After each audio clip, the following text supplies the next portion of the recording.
We are talking about incontinence today. So I'm going to tell you my own personal story with incontinence and the things that I do to help manage it. So let's define incontinence. Incontinence is the loss of voluntary control of either urination or defecation or both. So my story, to give you some context, I'm 44 years old. I'm a Pilates teacher. I'm a physical therapist. I had my first baby 9 years ago. And after that, I suffered a prolapse. It ended up being grade 3 and grade 4 prolapse. I had surgery for that 2.5 years ago. So after my first baby, I started to experience some incontinence. What you might be familiar with, I would leak urine when I coughed, when I sneezed, when I jumped, those kind of things. And that remained with me throughout those years until I had surgery, and it continues actually to this day. So I experience that leaking of urine when I cough or sneeze if I have a full bladder, definitely if I jump if I have a full bladder, and then with some other activities as well. And I find for me it's definitely worse if I have that full bladder. So that's my experience. Let me tell you now some things that you can do about it. These are applicable immediately. You can start working on these right away. The first thing I want you to know is that this is very, very common, and yet it's not normal. All right. There's a difference between those things. So you might be told by a doctor, by a friend, by people in your life, oh, this is just normal. You have to deal with it. You have to live with it after you have a baby or when you get older. It's just a part of life. I don't agree with that. It is something that you can do something about. So don't just sit back and say, oh, well, I guess I have to live with this. Yes, it is common. Okay, so that is absolutely true. There are millions of us out there dealing with this. It's very, very common after you have a baby or as you get older. But I don't want you to think it's just normal and something you have to live with, because you don't. There are ways to help. All right, so that's the first thing to know is take control, follow some of these tips so that you can help yourself feel better, feel more empowered, feel more confident, and do the activities that you want to do. So number one, go see a physical therapist who specializes in the pelvic floor. So a pelvic floor physical therapist, that is my number one recommendation. You can get online and simply search pelvic floor physical therapist in my area. Insurance covers it much of the time, or you can pay cash to see somebody. But that is imperative because they can help you know exactly where you are, what's going on. You can talk about your symptoms and you can get strategies immediately to start to help. So that is my number one recommendation. And then another specialist that is helpful is a urogynecologist. So that is who is going to specialize in your bladder and bladder function. When I saw a urogynecologist, they did a test called avoidance test. That is also something you might want to ask about, because that will give you even more information about what's going on. So for me, before I had my hysterectomy and my prolapse repair, I had avoidance test. And that actually told us that while I have an overactive bladder and some incontinence, my bladder function itself isn't bad. So I found out that I didn't need any kind of sling. I didn't need any kind of bladder surgery, actually. I just needed the prolapse surgery and the hysterectomy. So it was some really good information for me to have going forward and what kind of things I wanted to do to help that incontinence factor. Okay, so number one, find a physical therapist who specializes in the pelvic floor. And then two, see if you can have a urogynecologist on your team of healthcare professionals to help give you that little bit more of information that might help going forward. All right, now let's talk about just day-to-day management. So there's two basic types of incontinence we talk about. We talk about urge and we talk about stress. So urge incontinence is the feeling that you have to go right away. Like if you come in from going to the grocery store and you are just dropping your bags and running to the bathroom as fast as you can because you feel like you just can't hold it anymore, that is an urge incontinence situation. Stress incontinence is that leaking urine when you jump, when you cough, when you sneeze, and that both of them have to do with the pelvic floor, okay? And how we communicate with our pelvic floor, if it's working correctly, if it's working as it should, if there's laxity there. And it also has to do with the position of the bladder and various situations. That's why it's nice to see that pelvic floor physical therapist and a urogynecologist so you know where you fit in that spectrum. For me, I deal with stress incontinence. So again, especially if my bladder is full, if I cough, if I sneeze, I know I'm gonna leak some urine. If I jump, and I'm gonna be really honest with you guys, there are things that I can manage and there are some I can't. So my daughter asked me to jump rope with her the other day, and I know that's a bad idea for me. I know it is, and yet I tried it anyway. And I literally, without even realizing it, I didn't even feel it happening. I jumped rope for 10 seconds, and I had to go inside and change my panties and my jeans because I had leaked through both. That was a big eye-opener for me to remember that while there are many things I can manage, there are some things I'm just gonna choose not to do. For me, jumping rope is one of them. And it's okay if there are some activities like that. Don't be embarrassed. Don't be embarrassed in front of your family. Don't be embarrassed to talk about it. Don't be embarrassed to find strategies to stay confident, okay? I didn't let that derail me. I just realized that's an activity I can't do. But there are many, many others that I can.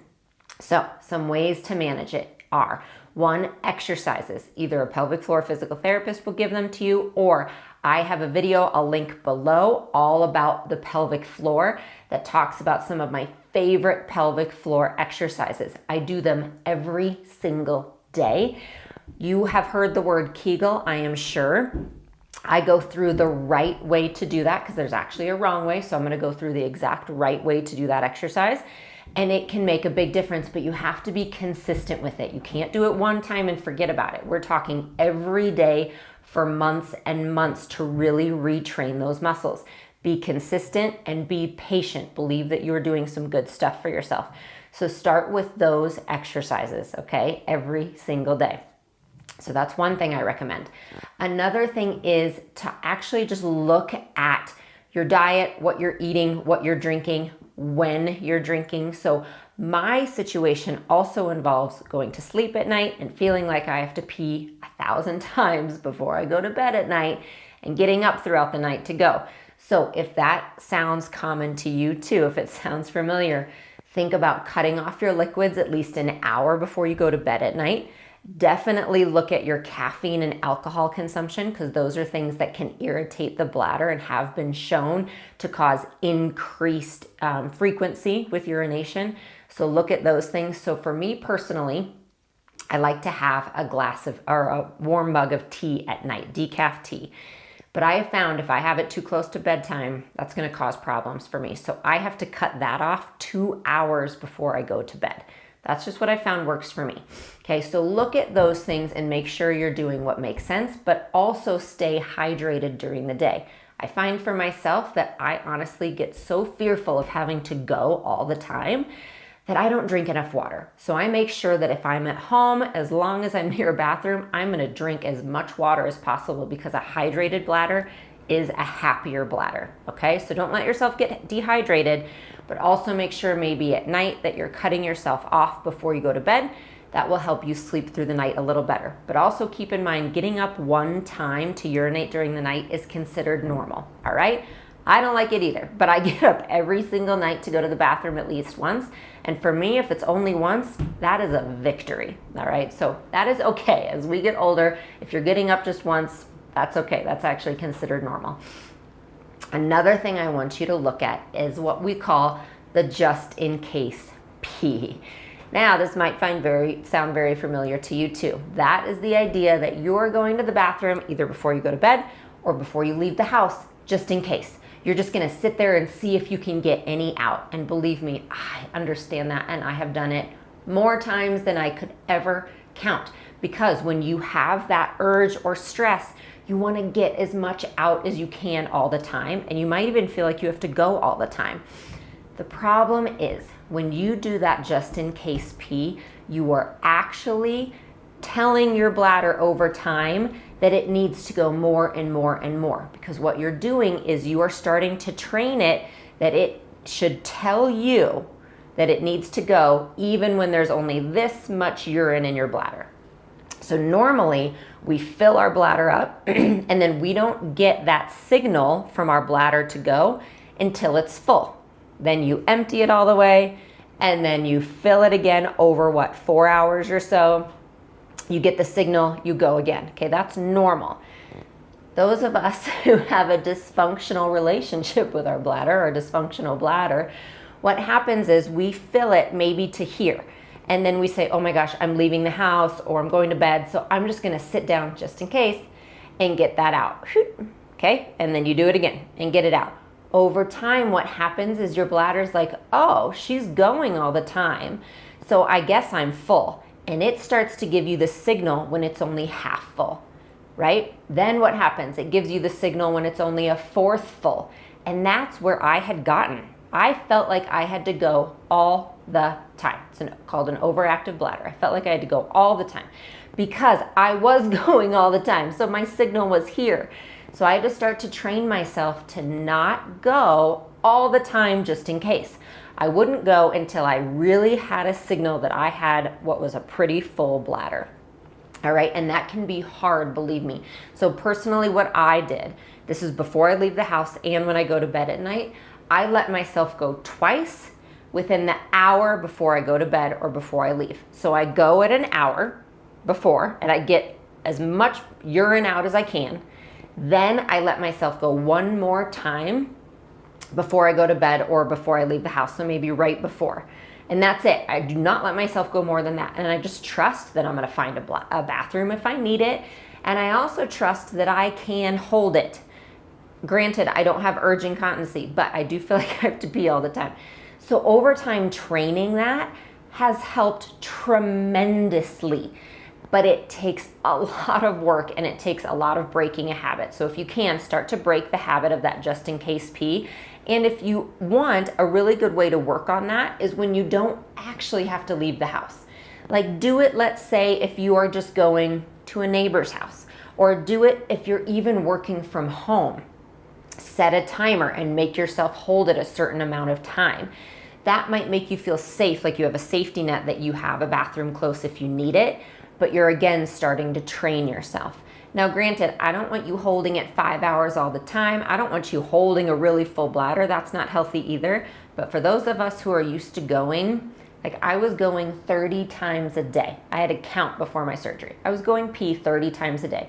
That is way too much. So for those of us who are doing that, starting to hold it longer and retraining the bladder is vitally important. All right, so those are my main tips. Find a pelvic floor physical therapist, see them. Sometimes it only takes 3 visits. It is hugely important. And that is gonna help train you and give you a lot of tools with what you have.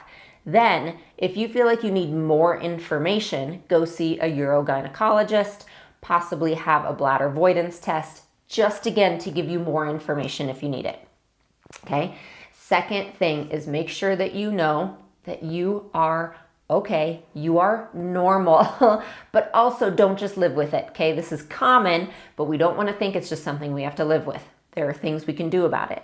Then look at when you're drinking liquids, how much you're drinking maybe before bed or before you leave the house, while also making sure you're hydrated when you can.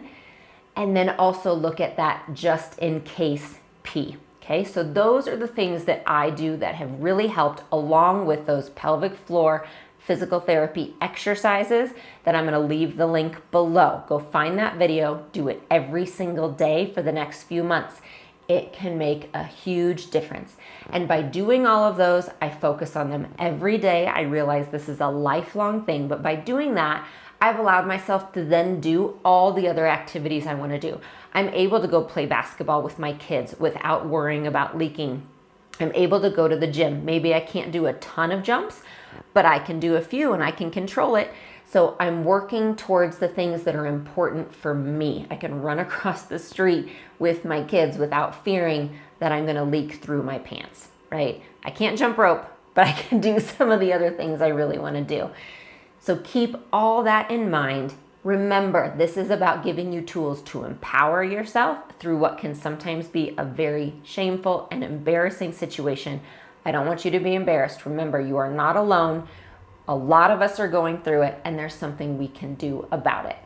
So I hope that helped, and I'll see you next time. Thank you so much for joining me today. Please like, comment, and subscribe to be notified when I have new videos that come out.